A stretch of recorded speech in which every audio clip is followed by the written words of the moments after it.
Well, despite the sheer size of Brazil's economy, many Brazilians feel that they are not getting a fair share of the economic pie. That was an underlying factor behind the massive protests that we saw leading up to the World Cup, but Brazil has actually been narrowing the wealth gap. Paulo Cabral reports. There's a big distance between those at the top of the income pyramid and those at the bottom in Brazilian society. But over the last decade, the gap has been narrowed considerably. A combination of low unemployment, rising salaries and government financial aid for the nation's poorest citizens has helped many Brazilians reach the next rung on the country's social ladder.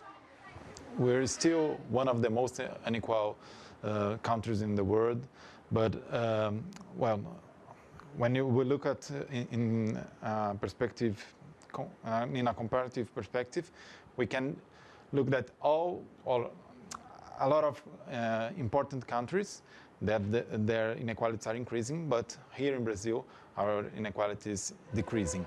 The rise in wages over the last decade gave many poorer Brazilians more disposable income to spend on things that are not first necessity. For example, here in Paraisópolis, one of São Paulo's biggest slums, there are on this street alone 59 beauty parlors, and most of them appeared only over the last 5 years. The neighborhood's prosperity is the basis of all these small businesses. Railton Santana, born and raised in Paraisópolis, opened his parlor 6 years ago. Hard work and dedication not only earned him more money, it has helped him get closer to his dream of an even better future. Of course I have many dreams. Maybe I'll open another parlor somewhere else in the city, a shopping mall for example. One day I might have a lot of shops and I'll just manage them. I think so far I'm halfway there, but I trust I'll go all the way. According to the World Bank's Gini Index, a widely used algorithm to measure inequality, Brazil is one of the most unequal countries in the world. In the decade from 2000 to 2010, the gap narrowed by around 10%. In the headquarters of a beauty parlor chain in a wealthy part of São Paulo, the customers come from the top of Brazil's income pyramid.